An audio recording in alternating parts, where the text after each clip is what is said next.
这是想和老夫比试比试武功吗？我说你平时的聪明劲儿都哪儿去了？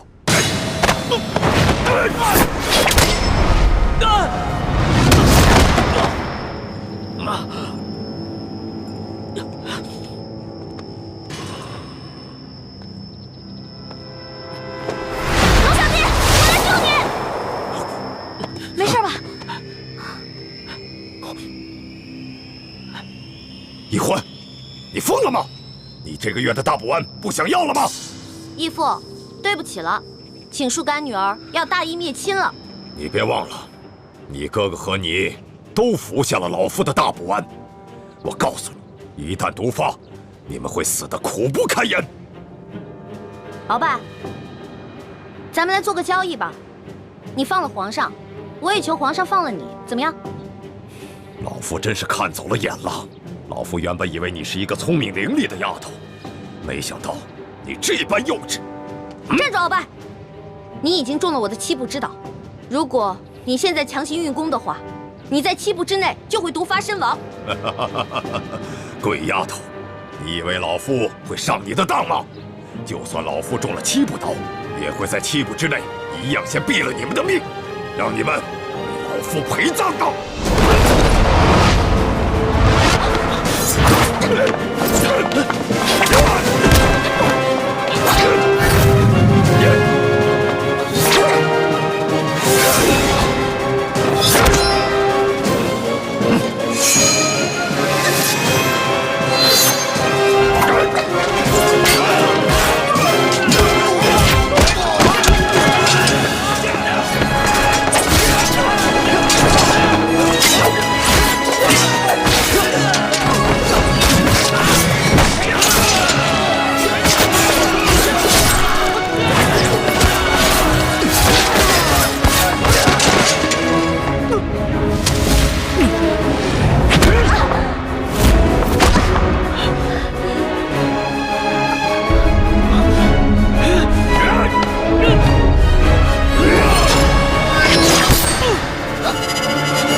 小弟，你没事吧？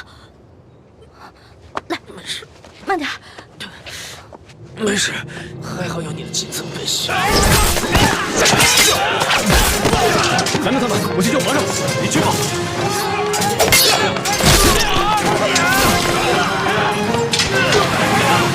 小丫头，你把老夫的金蚕背心也给了皇上，看来你对皇上是动了真心了。只可惜，就算是皇上穿了金蚕背心，老夫也一样要他的命。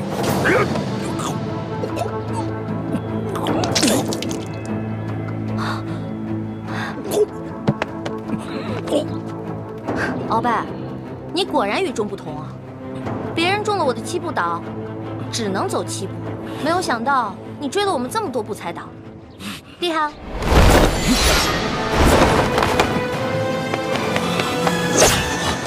朱哥哥，剑青，快杀了这个小皇帝，杀了他，杀了他，就是大功一件，老夫就会把你们兄妹2人的大补丸的解药给你们，还会升你为太医院的院判。快，杀了他！朱哥哥，好，你可别糊涂啊！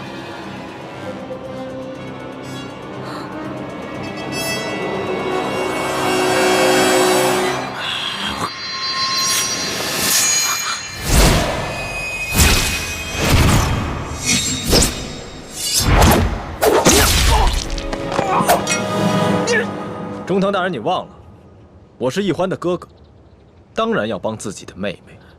你们这大补丸的解药都不想要了吗？中堂大人，你又忘了，我是大夫，大补丸的解药我会解出来的。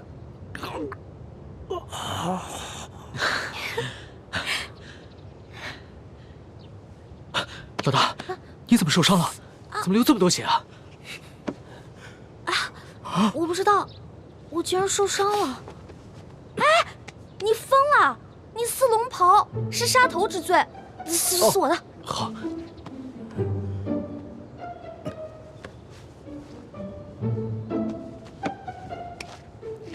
哎，等等，皇上，奴才这有手绢儿。啊，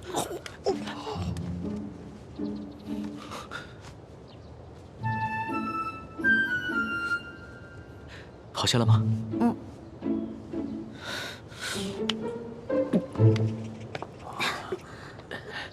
鳌拜，你别不服气，没想到你这个人不仅有勇无谋，还有眼无珠。站在你面前的根本就不是什么皇上，他是皇上的替身龙三。你说他是龙三？护驾，护驾，这边快！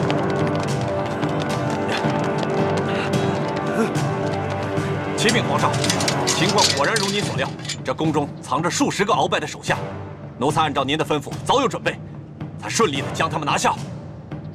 好，擒下鳌拜。这，来人，拿下鳌拜。这，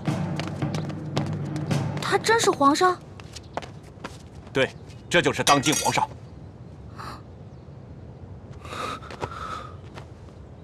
微臣参见皇上。丫头，你白长了一双大眼睛，中看不中用。你可知这玄烨在先皇的皇子中排行老3？龙三的名字，是他平时出宫微服私访时的化名。你也不好好想想，他要不是真正的皇上，何来的这等的气象啊？你真的是皇上？3日侍寝的时候，为什么朕要戴着面具？朕跟你说话的时候也是破绽百出，可是你都没有发现。朕还从来没有见过像你这么单纯可爱的女孩。皇妹，赶紧下跪！你这个骗子！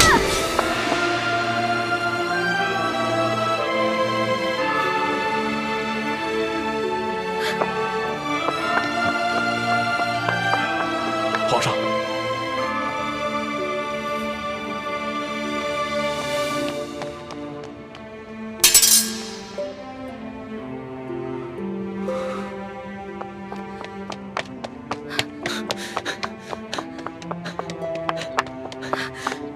你给我站住！你给我放开！你就是个混蛋，你就是个无赖！你吃了雄心豹子胆了！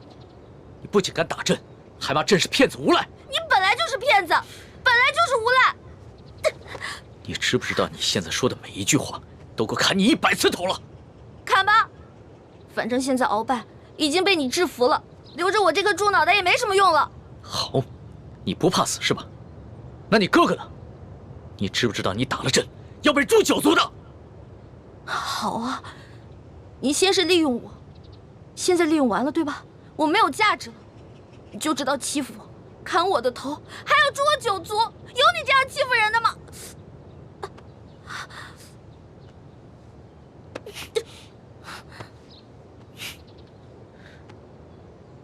伤口这么深你还乱动？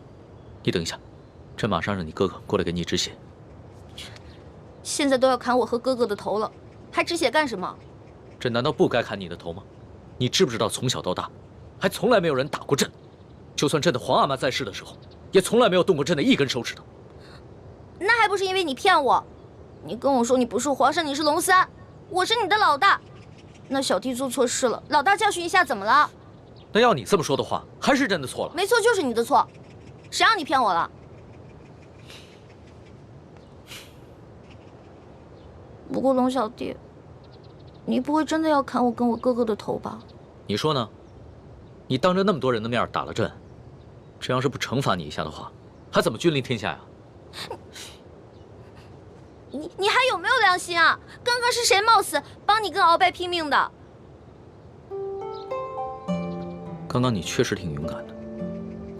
朕原本以为你就算真的担心朕，但也只会躲得远远的。我现在真是后悔了，早知道我就应该让鳌拜把你大卸8块的。朕要是被大卸8块，你也好不到哪儿去。你忘了你跟朕结拜过？你还说我被你玩的团团转，你现在很得意很开心是不是？那你不也一样吗？啊，老骗我这个那个的，现在知道自己牛皮吹大了。我从小生在穷山村里面，我以为皇上都是那种威严的，哪成想是你这种泼皮无赖样。我怎么就泼皮无赖了？那你还一直女扮男装欺骗朕呢？啊？那反正你踢朕挨了一刀，又给了朕一巴掌，这事扯平了。不过，龙小，皇上，是不是以后我得跟他们一样，毕恭毕敬的叫你皇上了？那当然了，在外人面前，朕只能是皇上，你就不能胡闹。只不过，私底下，你如果还愿意叫朕龙小弟的话，朕会很开心的。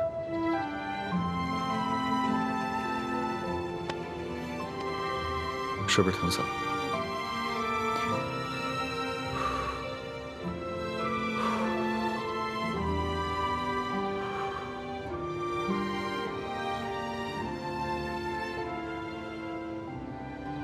所董，奴才在。朕封你为国史院大学士。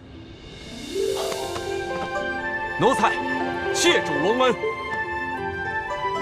还有你的那些属下，护驾有功，全部每人晋升1级，赏白银1000两。谢皇上，奴才遵旨。皇上万岁万岁万万岁！平身吧。这。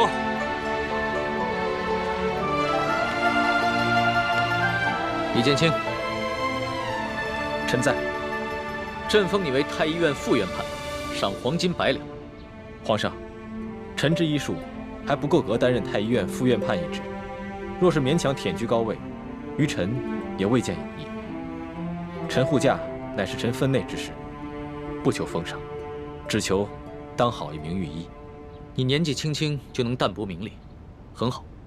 不过既然是你救了朕，那就是为朕立下了大功，朕也得赏罚分明啊。你要是不愿意升职的话，那朕就赐你一件黄马褂，准你有急事的时候，可以直接穿着黄马褂进宫见朕。多谢皇上。桓答应。奴婢在。你为了帮朕铲除鳌拜，不惜冒着生命危险潜伏在鳌拜的身边，还识破了鳌拜要给朕下毒的阴谋，为朕擒下鳌拜立下了首功，可谓是有胆有识、有勇有谋的女中豪杰。你想要什么，尽管说出来，朕都会遂你的愿。皇上，奴婢只有2件事想请求皇上。这第一件事，想让皇上撤去奴婢的答应之位。朕本来就要准备取消你答应的封位，封你为嫔，让你做一宫之主。皇上误会了，奴婢不是嫌答应的封位太小，而是奴婢只想做一个小小的宫女。为什么？因为奴婢的满八旗身份是鳌拜帮我伪造的，之前为了迷惑鳌拜，所以皇上给奴婢封了一个答应之位。可是现在鳌拜已经就擒了呀，所以奴婢也没有必要再假意的做皇上的后宫嫔妃了。这有什么的？朕早就想过了，找一个八旗的宗亲认你做义女，赏你们李家一个满八旗的身份就是了。其实这跟吉起也没什么关系。最主要的是，奴婢年少的时候家里给奴婢定了亲，虽然奴婢的未婚夫前几年外出游学，暂时失去了联系，但是婚约还是在的，所以奴婢没有办法侍奉皇上。你的意思是，将来有可能还是要出宫，去跟你的未婚夫完婚？这大清朝跟历代历朝都是一样的，推崇信义为先，这婚约自然也要遵守，所以奴婢就不能侍奉皇上，希望皇上成全。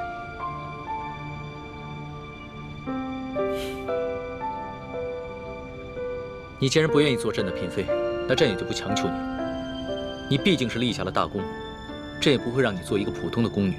这样吧，朕就留你在御书房，做朕的笔墨侍书，等将来你的未婚夫有了消息，朕就让你出宫去和他完婚。奴婢谢皇上恩典。这个笔墨侍书，以前宫里是没这个职位的，而是朕特意为你而设。你既不是后宫嫔妃，也就不适合住在东西12宫中的任何一宫之中。这样，让人在后宫之中找一处幽静的住所，赐名永乐斋，暂时拨给你住。谢皇上恩典。那你的第2个要求呢？我第2个要求很简单，奴婢知道皇宫里有一个宝库，里面有好多奇珍异宝，奴婢想进去转一转。你还真是个小孩心性。好，朕准你了，准你去宝库逛一逛，顺便挑拣自己喜欢的宝贝，就当是朕给你的赏赐。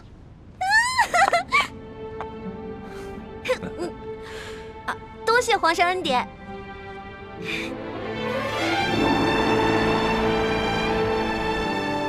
石叔姑娘，哇，请。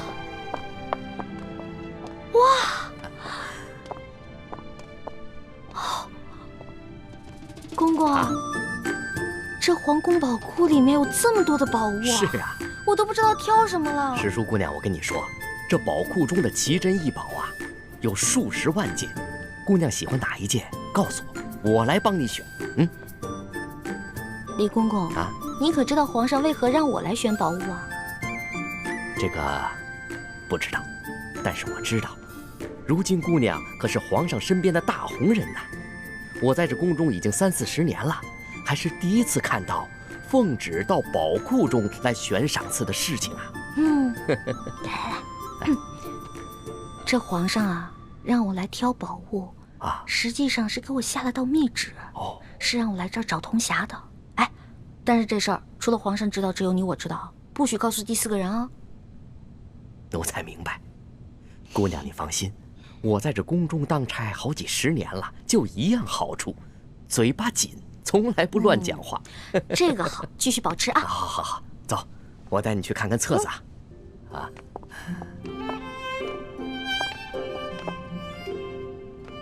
姑娘，这宝库里的所有宝物啊，都在这个册子里面。我们看看这个铜匣，这个是铜匣的，你看看。这个宝库里的铜匣呢，一共有174件，不知姑娘想要哪一件啊？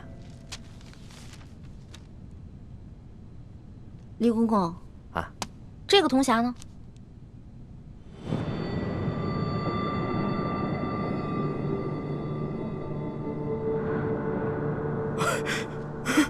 姑娘饶命啊，姑娘！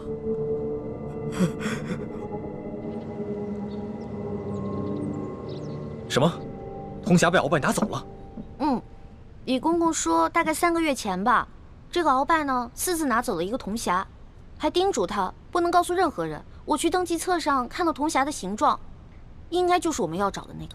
恐怕不是鳌拜私下拿走的，是李公公亲自拿去献给鳌拜的。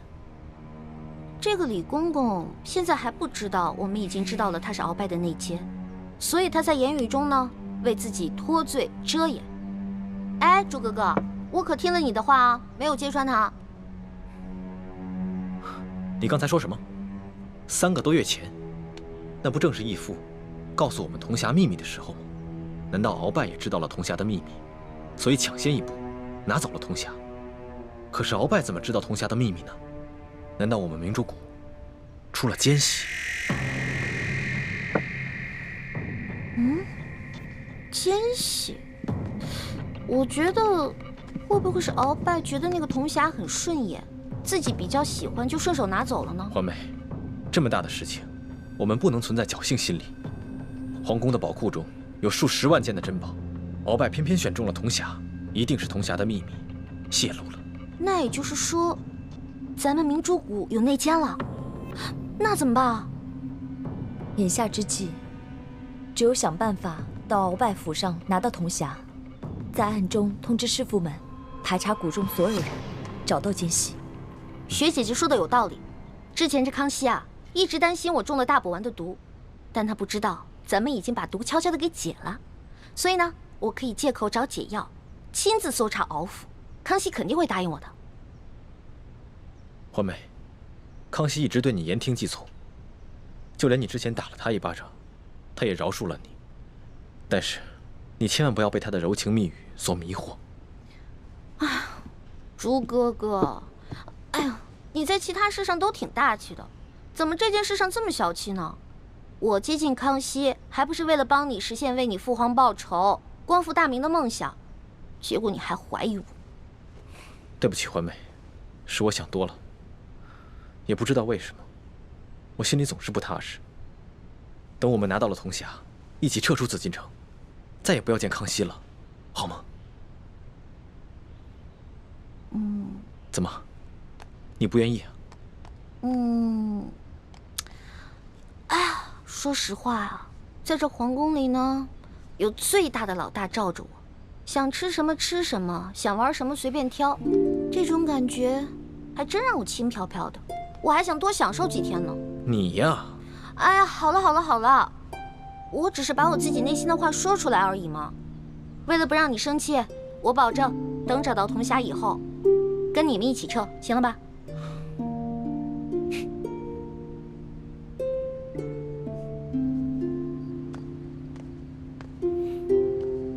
老大，谢谢你。要不是你的金蚕背心，说不定小弟就再也见不到老大了。哎呀，这个金蚕背心我穿着也没什么用。我跟这世上的人无冤无仇的，也没有人想害我。倒是你，虽然高高在上，所有人都对你很恭敬，指不定多少人想害你。拿着吧，给你了。既然你这么关心朕，那朕可就收下了。你知道这件金蚕背心的来历吗？我只知道这个是先帝赐给鳌拜的。这件金蚕背心呢，是前明崇祯皇帝的贴身之物。这个崇祯皇帝生性多疑，唯恐被人刺杀，所以花重金从海外购得了这么一件宝物。可惜啊，最后他还是丢掉了天下，吊死在了梅山。就跟这个鳌拜一样，曾经权倾天下，现在不也照样变成了一个阶下之囚？所以啊，这执掌天下之人，可不能靠什么宝物防身，必须以仁德治天下。只有天下太平，这做皇帝的才会太平。龙小弟，你这一本正经说话的样子，还真像个皇帝啊！什么叫像个皇帝？朕本来就是个皇帝。是，而且，朕会说到做到。哎呀，老大，你怎么了？你没事吧？没事，可能是大补丸的那个毒发作了。那怎么办呀？我已经命索额图去查抄鳌拜府了，命他一定要找出大补丸的解药。不，这索大人吧，他去找，他即便看见了，他也不知道哪个是。要不然你还是让我去吧，我去搜吧。不是，可是你这样能坚持住吗？我其实刚来的时候吧，吃了我哥哥给我制的那个药，虽然不能根治这个毒吧，但是可以缓解一下。你让我稍微缓一下啊。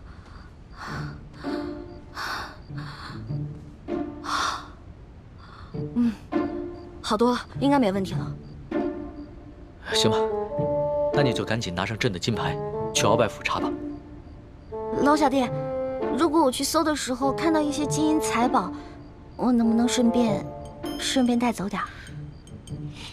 老大，你在宝库里边挑了那么多宝贝，还不知足？钱是个好东西嘛，多多益善啊。你呀，真是个小财迷。所以，龙小弟，你这话是答应了？谢谢龙小弟。这样，等我发了大财以后，一定带你去京城第一酒楼吃顿好吃的，行不行？好，就这么定了。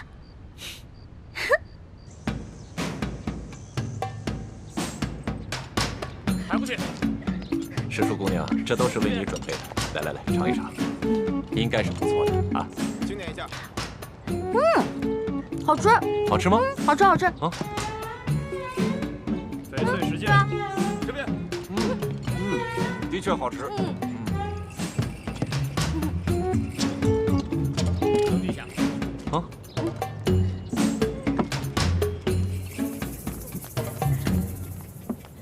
表姨夫，这是查抄的物品清单，您过目。啊，这大补丸的解药，府中里里外外、上上下下都搜了个遍，还是未能找到。这怎么能行呢？大补丸解药是最重要的东西啊！皇上说了，掘地3尺也要找出来。继续搜。是，卑职这就亲自带队再去搜一遍。快去。你走。这，赤树姑娘。这是查抄的物品清单，您长长眼，过过目。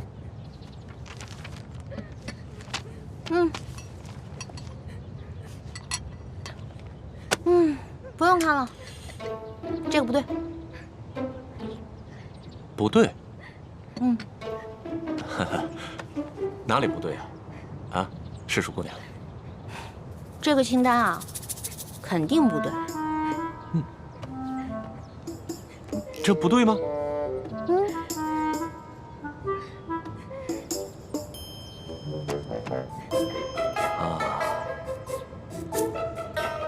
好，赤树姑娘，咱们能不能借一步说话？好啊。走。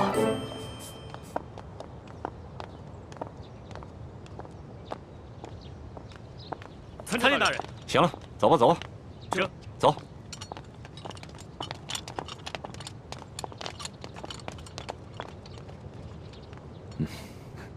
索大人，有什么话您就直说吧。哎，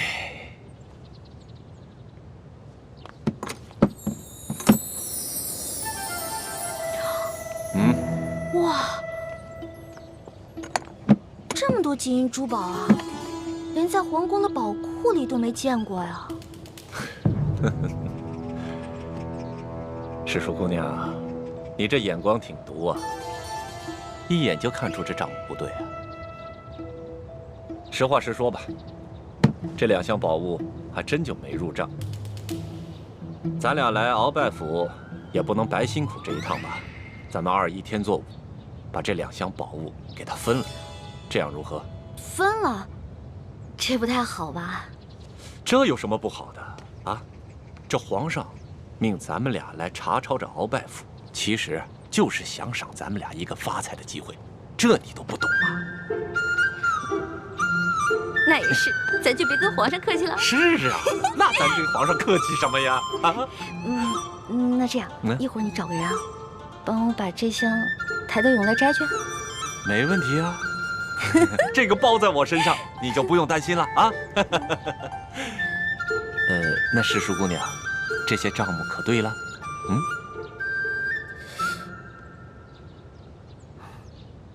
不对，还是不对啊。什么不对啊？石叔姑娘，这还有哪儿不对呀？啊？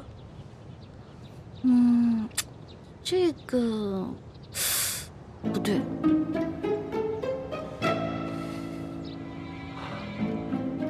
行，你厉害。走，跟我走。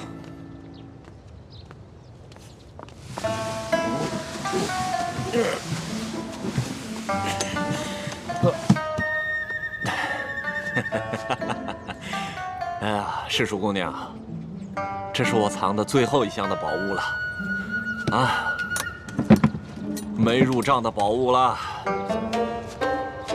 哎，这个箱子里也没有。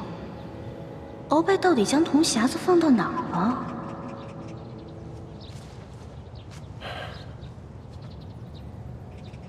世叔姑娘，这最后一箱宝物，我本来是要留下来，孝敬其他王公大臣的。你想啊，咱俩捞到了这查抄鳌拜府的肥差，这朝里多少眼睛盯着咱俩也不能不懂规矩啊，是不是？是啊，索大人，我虽然不是特别懂你们这朝中的复杂关系吧，但是我也知道，这人要懂得分享，不能吃独食，不然啊会招来祸灾的，是不是？是啊，哎呀，世叔姑娘就是聪明伶俐，难怪皇上这么宠爱你。哎，那现在这账目可对了？这账目是对了，但是我这解药还没找到呢。对呀，这解药没找着。鳌拜这奸贼实在是狡猾得很呐。这找不着解药，咱俩怎么向皇上交代呀？索大人，您看这样，您让手下的人呢去审一审敖府的人，问问这敖府里面有没有什么密室之类的。对呀，我怎么就没想到这一点呢？啊，哎呀，还是诗书姑娘更胜一筹啊！那咱这个先放着，查解药去。走。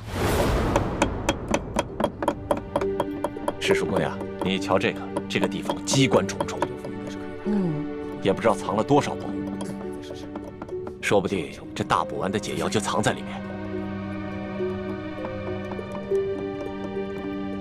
索大人，这个机关十分的复杂，我们真的没办法打开啊！废物，一群废物点心，这点事儿你们都办不好啊！我告诉你们，再给你们1个时辰，如果你们再打不开，我把你们这没用的手给剁下来。我剁下来知道吗？知道，我们开。索大人，消消气啊！我觉得他们打不开，跟您站在这儿也有关系。您想啊，您站在这儿，他们紧张啊，紧张肯定打不开。要不然您看这样行吗？您到外面啊歇息歇息，喝个茶，我来看着他们。还真说不定啊。那行，那就麻烦诗书姑娘帮我先盯着点。好嘞。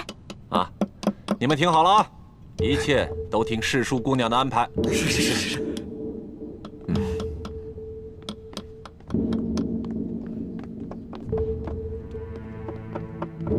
诗书姑娘，这个机关设计得非常巧妙，我等真的无力打开啊！是啊，我看看。您请啊，您看看。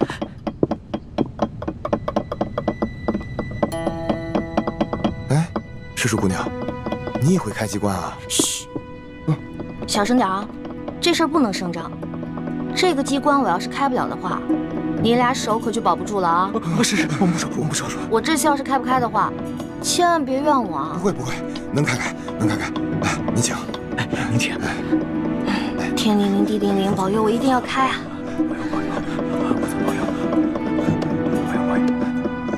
眼下我们已经帮康熙擒获了鳌拜，已取得了他绝对的信任，相信用不了多久，小师妹一定能够拿到铜匣。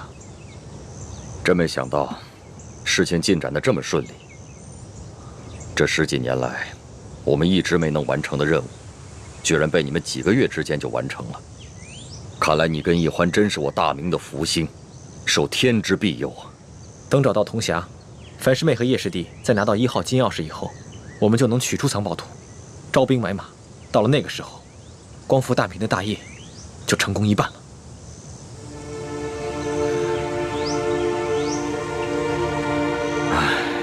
怎么了，义父？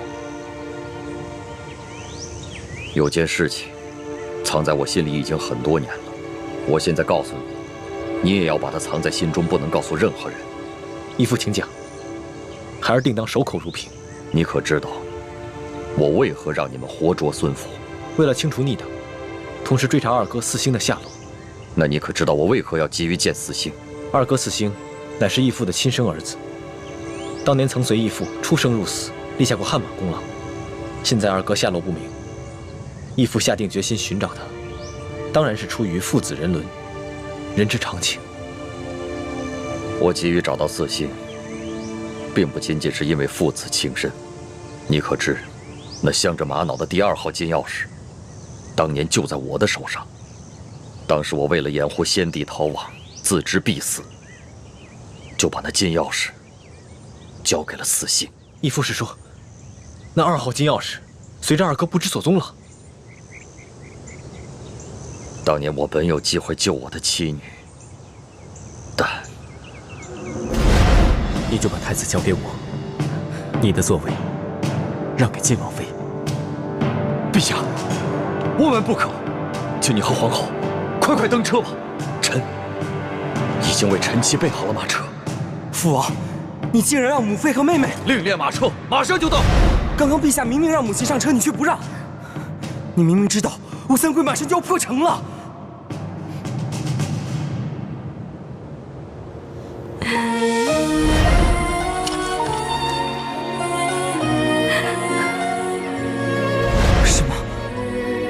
抛下母妃和妹妹不管。国难当头，顾不了我们自己的家。爹，可是没有可是，执行军令。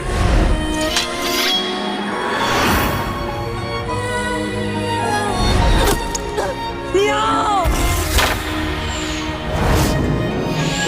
小妹。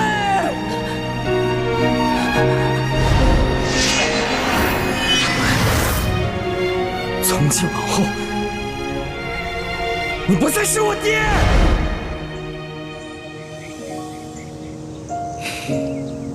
这么说来，现在我们手上只剩下了延平王的3号金钥匙。就算找到了铜匣和1号金钥匙以后，也都于事无补了。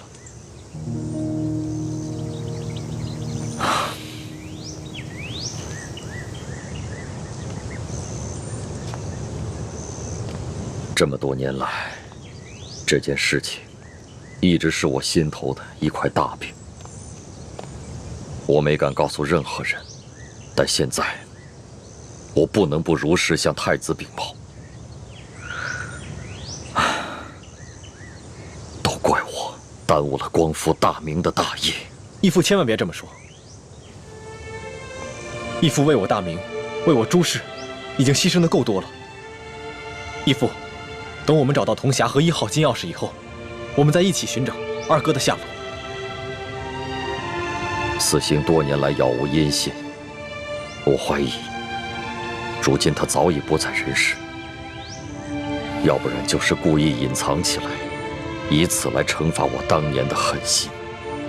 义父，我们一定会找到二哥的，而且我相信，总有一天，他会理解你的苦衷，而苍天定会庇佑我大明。皇祖母，这只是一个小小的答应，居然敢动手打皇上。更不可思议的是，皇上居然还不予追究，还破例给他封了一个什么笔墨侍书的职位，给他加倍的疼爱。岂有此理！岂有此理呀！小小的笔墨侍书，竟敢在大庭广众之下去打皇上！李德福，这怎么？你怕皇上怪罪，不敢食言？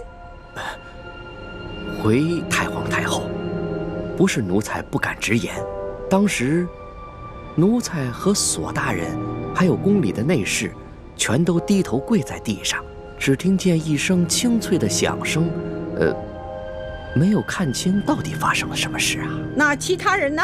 都没看见？这个奴才就不知道了。那声巴掌响，是皇上自己打了自己一下？当然不是。那就是皇上打了李易欢那个贱婢一下？也不是。这也不是，那也不是。你现在就跟本宫说清楚，这一巴掌到底是怎么回事？皇后娘娘，奴才是实话实说，当时确实奴才没有看见李欢打了皇上一巴掌。这皇上又严令我们不许多嘴，所以奴才不敢妄加猜测呀。你这个老滑头！李德福啊，看来你真是有点老眼昏花了，该瞧到的你都没瞧到。太皇太后恕罪，奴才该死，请太皇太后责罚。李德福，你可是这宫里的老人了啊！你说说，冒犯了皇上，该当何罪？回太皇太后，冒犯皇上，那是死罪。那动手打了皇上呢？这奴才在宫中30多年了，还从未见过如此胆大包天、不知死活之徒，所以无旧例可循。但显然当处以极刑，诛灭九族。李德福啊，你若不是皇后禀报了哀家，你还在那儿装聋作哑呢。奴才该死，奴才该死！哎呀，李德福啊，李德福，你服侍了哀家已经整整30年之久了。你可知哀家当下最担心的是什么？最害怕的是什么？奴才不敢妄加猜测。鳌拜专政，让我担心，但是我不怕。这吴三桂以兵自重，哀家也担心，但是也不怕。哀家最怕的是这宫里头再出现一个像董鄂妃这样的狐妹子，怕会毁了皇上，毁了我大清江山呐！太皇太后，您请放宽心，那李易欢她成不了董鄂妃，她是个汉女，况且自幼又定了亲，一旦她的未婚夫出游回来，那李欢就该出宫完婚去了。这汉女怎么了啊？定了亲又怎么了？当年这海兰珠就嫁过人，这太宗皇帝不照样爱若珍宝吗？董鄂妃一样，她还是先帝的弟媳呢，那先帝不是照样为她神魂颠倒了吗？这李易欢呐，比起这海兰珠啊、董鄂妃呀，真是有过之而无不及呀！居然还敢打皇上！啊，皇上连这个都能忍，这说明把他纵容到什么地步了啊！李德福啊，这可是天大之事啊！你居然没向哀家禀报！奴才该死，奴才该死。不过，奴才也着实冤枉。这李易欢，他入宫之后，也未见得如何受宠啊，只不过册封了个答应。可是，谁想到，竟然到了今天这个地步啊！可见呐，这个李易欢是一个险毒之人呐。皇祖母，你可千万不能再纵容这个贱婢李易欢了，否则，只怕您担心的事情又要重蹈覆辙了。放心吧，只要哀家在，任谁，他也翻不起这个波澜来。都过了1个时辰了，诗书姑娘，你到底行不行啊？哎呀，别催我了，恐怕我们的手是真的保不住了。是啊，能不能不要那么绝望啊？我有种预感，我很快就能打开，很快。这真的假的啊？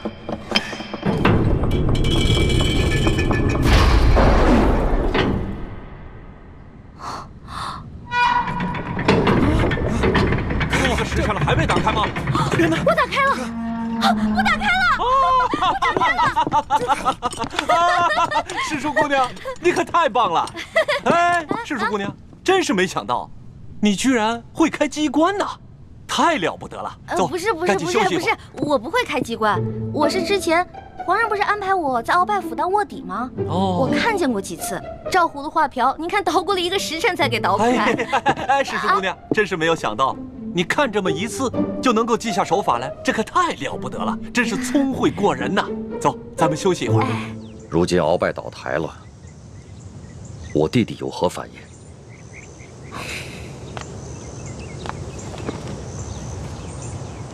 叔父应该是受了鳌拜大补丸的控制，所以未必是真心在为鳌拜办事，不过是为了保全性命，成了鳌拜的内奸。眼下鳌拜被关进了天牢，没有把他供出来。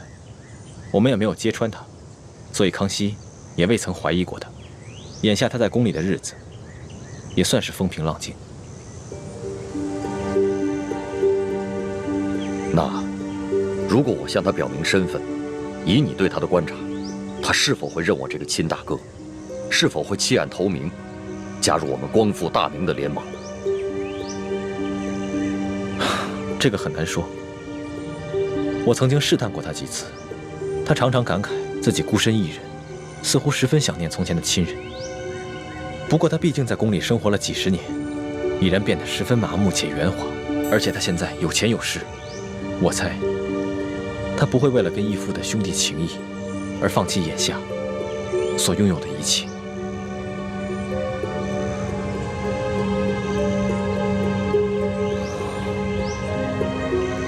好吧，那就再慢慢观察观察。哎，诗书姑娘，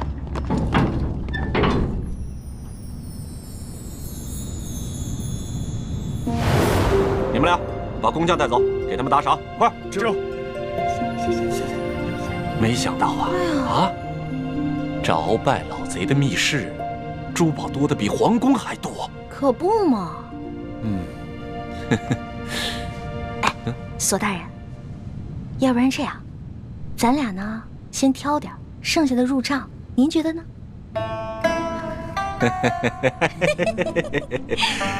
这和世淑姑娘一起办案，真是太开心了。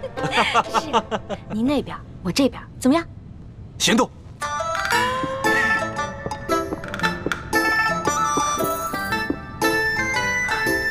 真是皇天不负有心人，我终于找到你了。哼，朱哥哥，看你以后还好意思骂我笨。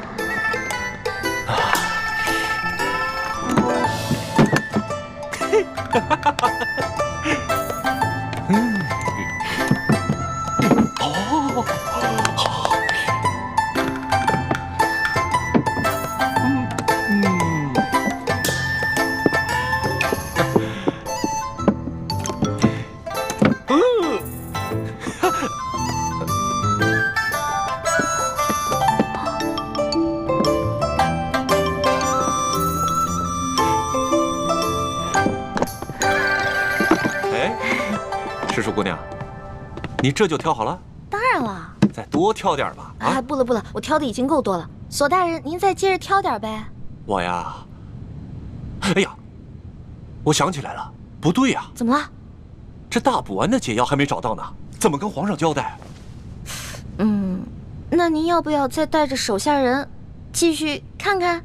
您看这天色不早，我挑的已经够多了，我先撤了。好嘞，那我送你出去。来来，谢谢索大人。慢点，慢点，慢点。好好好。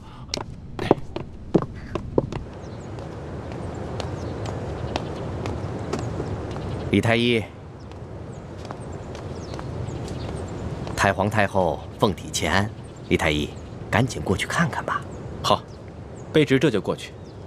公公将来告老还乡的时候，可否会回陕西榆林去安享晚年啊？不回去了，没有亲人的家乡还算什么家乡啊？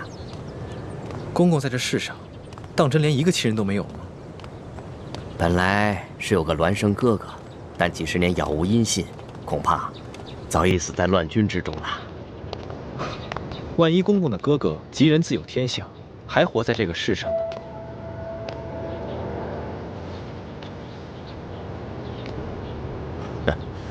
怎么可能呢？在这世上，怎么可能有那么好的事呢？啊，快走吧，太皇太后还等着呢。看来，他还是很渴望亲情的吧。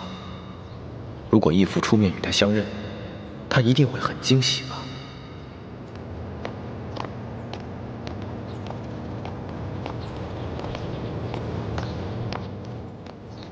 公公，太皇太后的病一向是院判大人亲自救，今日怎么突然宣我这个排名最末的太医？这个咱家就不清楚了。也许是院判大人觉得你年轻，却医术高明，太皇太后也就留上心了吧。公公，这好像不是去慈宁宫的路吧？太皇太后不在慈宁宫，你别多问了，跟咱家去就是了。公公，太皇太后宣我瞧病，不会是有别的什么事吧？看在咱们同乡同姓的份上，能否告知一二？你多心了，你刚刚才救了皇上，太皇太后也许是想赏赐你呢。多谢公公，走吧。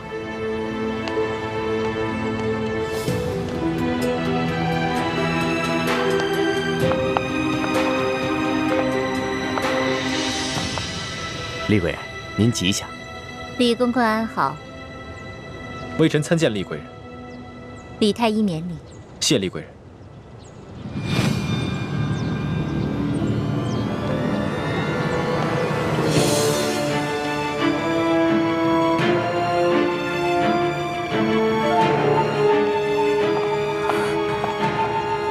师父，大师兄出事了，我去永乐宫通知医患。你千万要沉住气，不得忘了得意，不要暴露自己的身份，知道了吗？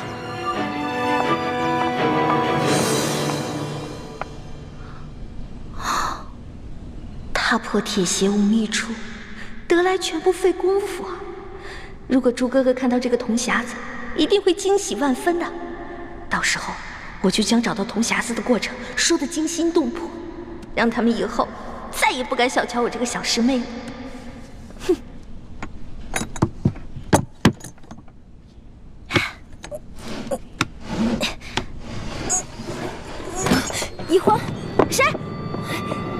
一欢，快去救大师兄，快啊！啊！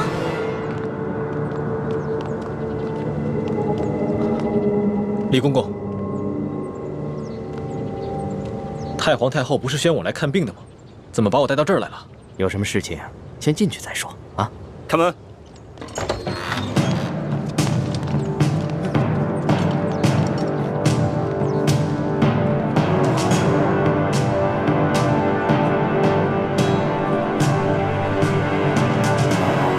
李公公，这到底是怎么回事？太皇太后懿旨，将你们这些捉拿鳌拜有功的人聚在一起，每个人赐一杯御酒。龙小弟，我求求你去救救我哥哥，还有那些工人吧！他们犯了什么错？他们不就是看我打了你一巴掌吗？可是，他们就要因此失去自己的性命吗？这不公平啊！朕已经吩咐过所有人守口如瓶了，没想到还是传到了太皇太后的耳朵里去了。现在太皇太后已经下了懿旨，朕也不好公然对抗她的权威啊。太皇太后的权威，难道比那些人的性命还要重要吗？太皇太后要维护的是皇权的威严，这是紫禁城，有很多规矩，不仅这里的大小奴才要遵守，连朕也必须得遵守。祸是我闯的，跟他们没有关系。之前打了你一巴掌，你打我吧，打我多少下都行。你别闹了，你以为这是小孩子过家家呀？现在做什么都来不及了，太皇太后不会放过你的。等她处理完你哥哥那些人，就会轮到你了。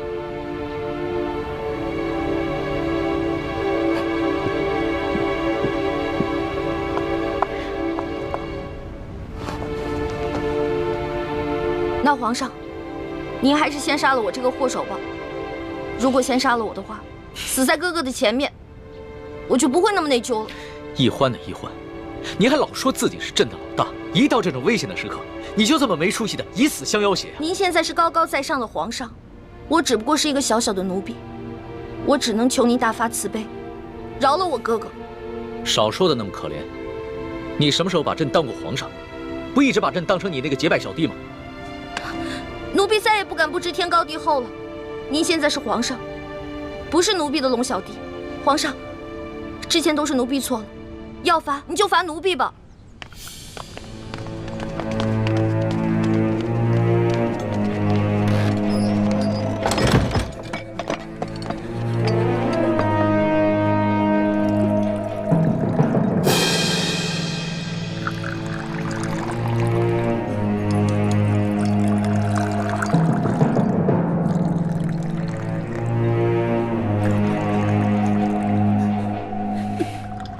你先起来吧。我不起。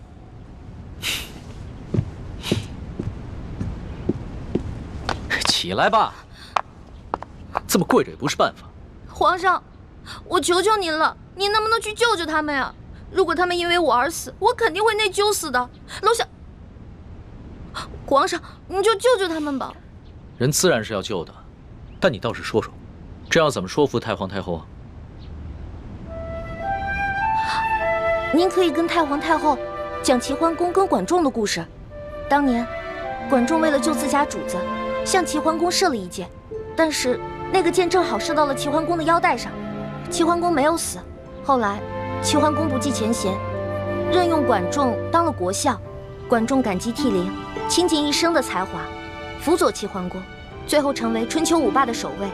皇上，您不会连齐桓公都不如吧？论气度，朕自然是不输齐桓公的。可是你能比得了管仲吗？论治国之才，奴婢当然比不上管仲的一根汗毛。但是，你想招来人才容易，想找到像我这样陪你吃喝玩乐、赌骰子拼酒的人，可不容易啊。这个理由倒是很充分。只不过，早晚有一天你都要出宫嫁人，不能一辈子留在宫里陪着朕，那朕岂不是很吃亏？原来您是因为这个呀？那您现在想怎么办啊？跟朕说说你那个青梅竹马吧，他叫什么名字，长什么样，家世如何？这个属于奴婢自己的秘密，不能告诉你。那你总得告诉朕，他的外貌仪表、才华气度、比阵如何？这个嘛，我也没法说。有什么不好说的？让你说，你说不就完了吗？那我真说了，你可不许生气啊！笑话，朕在你的心里度量那么小啊？他确实没有皇上您高贵俊逸，但是他很温柔，对我特别好，人很老实。我说什么他就做什么，我可以把他吃得死死的。不像你，今天说这个你开心了，明天说那个又得罪你了。那你爱他吗？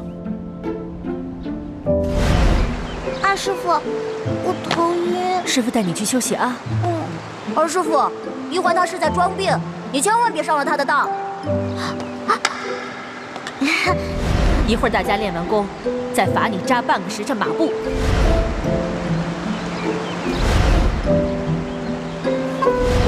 玉欢妹妹，你别生我的气了好吗？欢妹妹，这个给你，我们和好吧。核桃酥。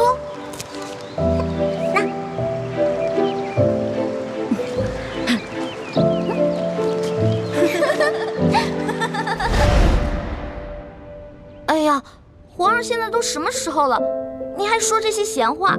您赶紧跟我去救人吧。皇帝也是人，也有七情六欲，也有好奇心，甚至也会嫉妒。龙小弟，我求求你了，你要是再不去的话，他们人头马上就要落地了。放心吧，这个宫里没那么容易见血，要灭口用的都是鸩酒。鸩酒？那您赶紧下旨吧。走，快去救他们！你先别着急，这太皇太后一下子从朕身边抓了10几个人，还需要等你过来求朕，朕才知道怎么做吗？朕虽然不好公然抗旨，但是早已命人准备了解药了。真的？那你不早告诉我？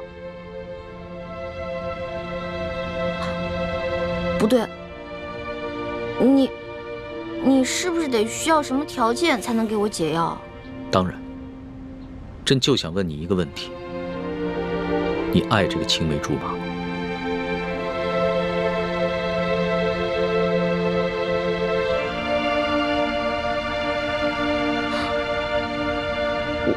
我不是不告诉你，说实话我也不知道，我只知道我们是青梅竹马，从小他就对我特别的好，以后我肯定是要嫁给他的。至于爱不爱，我自己心里也不清楚。哎呀，好了，我现在回答完了，你可以跟我去救人了吧？等一下，朕还有一个问题。你怎么那么多问题啊？你有话快说，有屁！皇上您问吧，您快点问。你爱朕吗？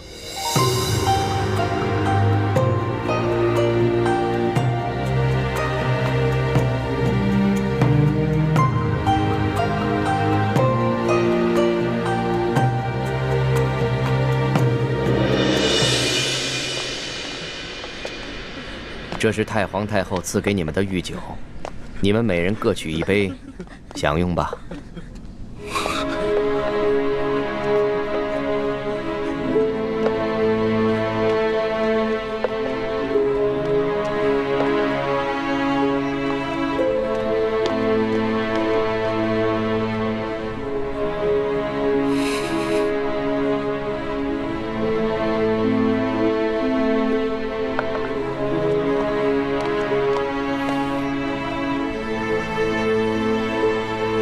这酒有毒。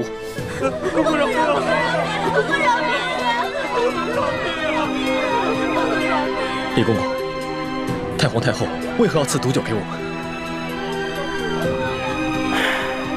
咱家也没有办法。事到如今，我就让你们做个明白鬼吧。都怪你们的运气不好，看到了不该看的场面。李公公，我们什么都没看到，不明白你在说什么。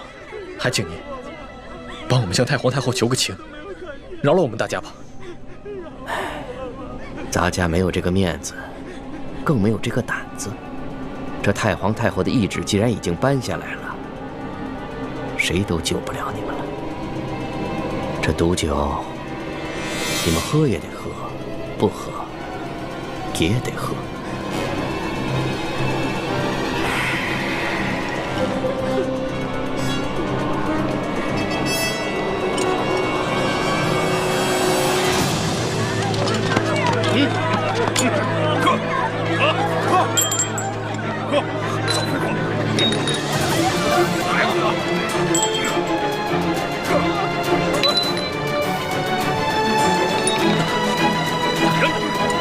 李公公，我有重要的话要跟你说。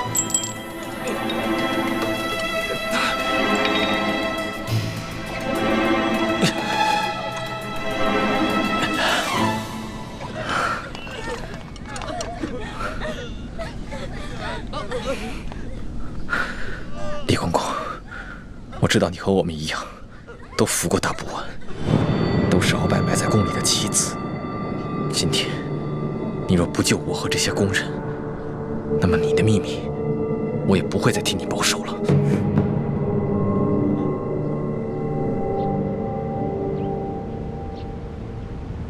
为什么不回答朕？我不知道怎么回答。如果我说实话，我怕你不开心，不给我解药；但是如果我骗你的话，那就是犯了欺君大罪了。你就照实了说，朕答应，不论如何都会救你的哥哥和那些工人。真的？天子之语，金口玉言。不爱。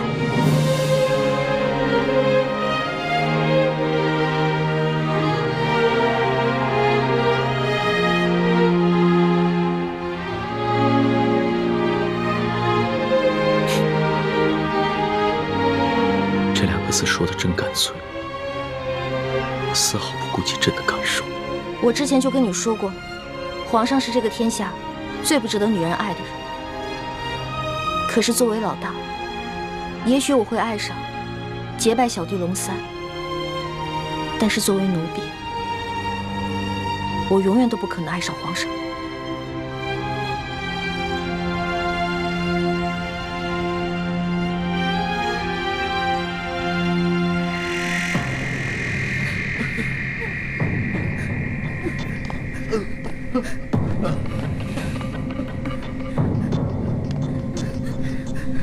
杀了他！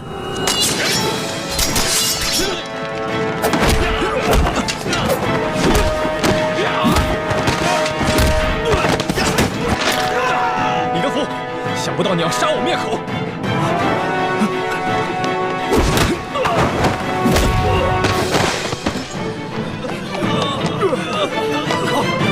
快追啊！站住！快！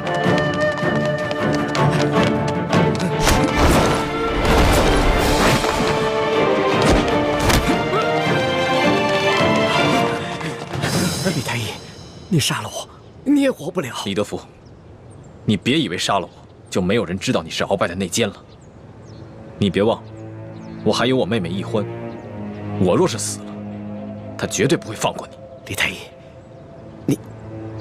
你我都是同乡又同姓，我本来是想照顾你的，可是太皇太后这懿旨一下来，我们这些做奴才的，除了照办还有别的办法吗？我救了皇上的性命，又助皇上擒拿鳌拜，立下大功，太皇太后怎么可能不分青红皂白，就要置我于死地？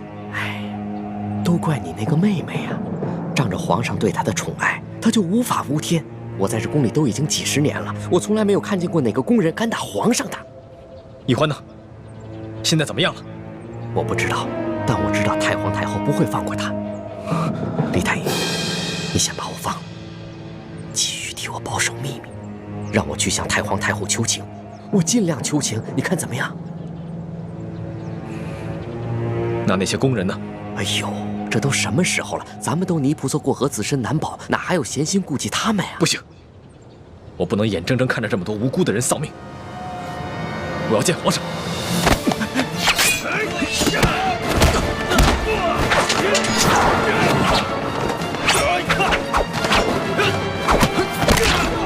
住手！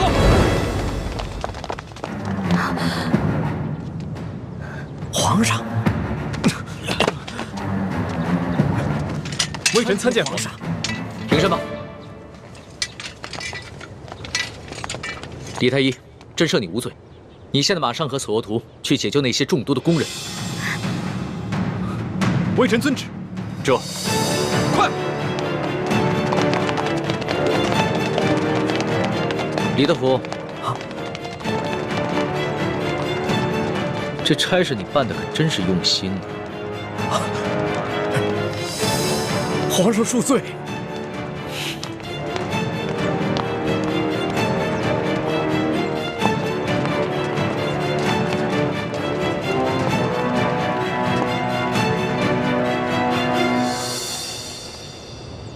石淑姑娘，老奴也是实属无奈。石淑姑娘，您大人大量，不要记恨老奴啊！中堂大人，公公有礼了，宫中一切可好？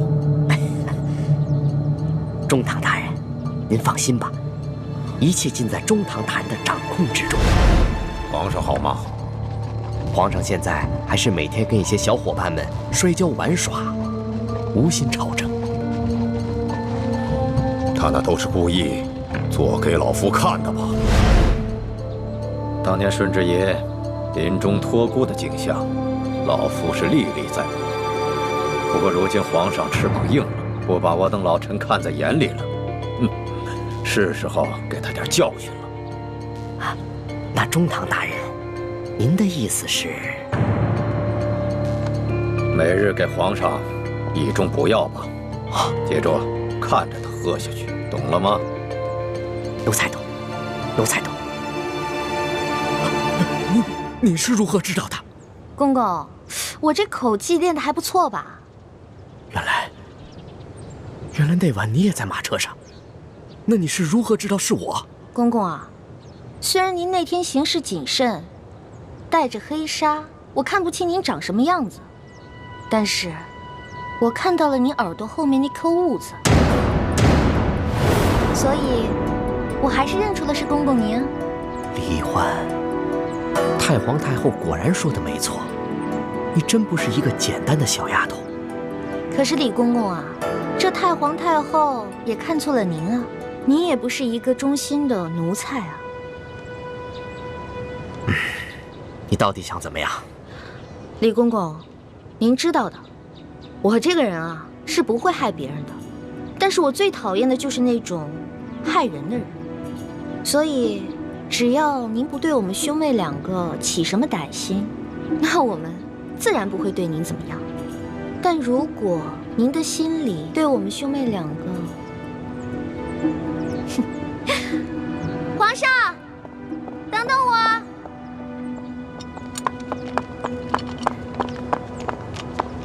龙小弟，谢谢你啊。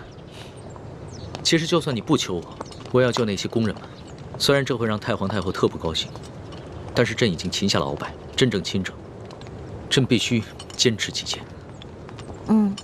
不过这个李公公实在是太讨厌了，向太皇太后告密的人肯定是他。这个朕怎么会不知道呢？但是李德福10岁就进宫了，侍奉过3代君王。太皇太后对他十分宠信，打朕小的时候，就是由他把朕的一举一动汇报给太皇太后，这已经是惯例了。就算朕有不满，也无可奈何呀。没想到皇上也有这么多的无可奈何啊！当皇上无奈的事情多着呢。对了，大补丸的解药你搜到了吗？我哥哥还没有完全的研制出来，估计这个鳌拜是想彻底让我和哥哥给他陪葬了。那怎么办？这鳌拜虽然已经擒下，但他毕竟是3朝元老，他的一生功过十分复杂，朕还没有想好怎么处置他呢。而且他的性子十分桀骜，无论如何，他都不肯交出大补丸的解药。龙小弟，我是你老大，自古啊，吉人自有天相，没问题的我。朕真的是没用啊，连你都保护不好。龙小弟，你可千万不要对我这么好，不然我会愧疚的。都快点，把药给我灌下去！慢点，把药赶快灌下去！快点，赶紧的，把嘴撬开，给我喂下去！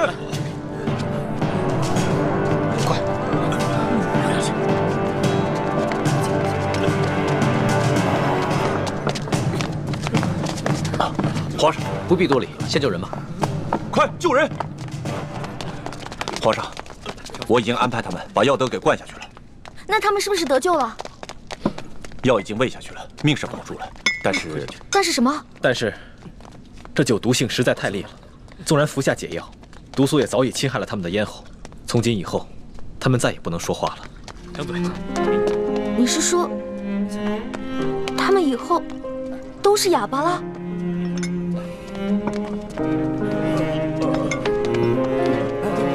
理解。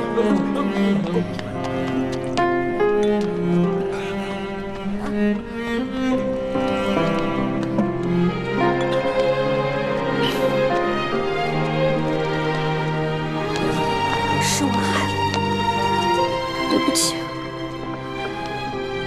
都是我害了你们。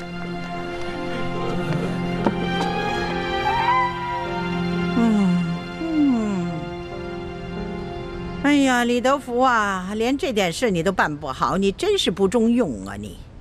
太皇太后，您息怒，奴才跟纳赛正要把事情办好的时候，皇上跟李易欢突然来了。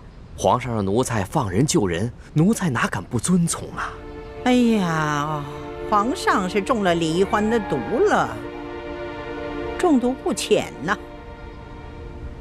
这样吧，你把这个李易欢给我叫过来。谨遵太皇太后懿旨。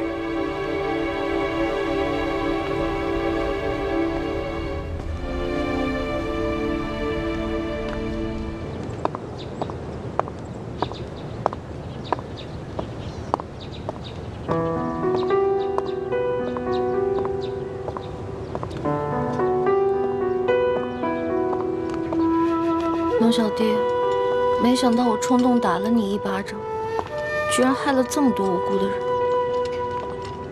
朕也没想到事情会发展成这个样子。在朕的心中，一个好皇帝，与其让臣民们畏惧，不如让臣民们敬爱。难怪人们都说伴君如伴虎。你现在明白为什么我说你是全天下最不值得女人爱的男人了吧？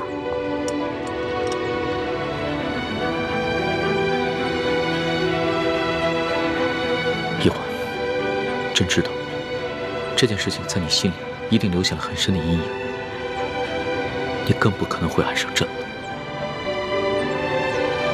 也许这皇宫确实不适合你，你应该出宫去嫁给你那个青梅竹马的未婚夫，可能会更幸福。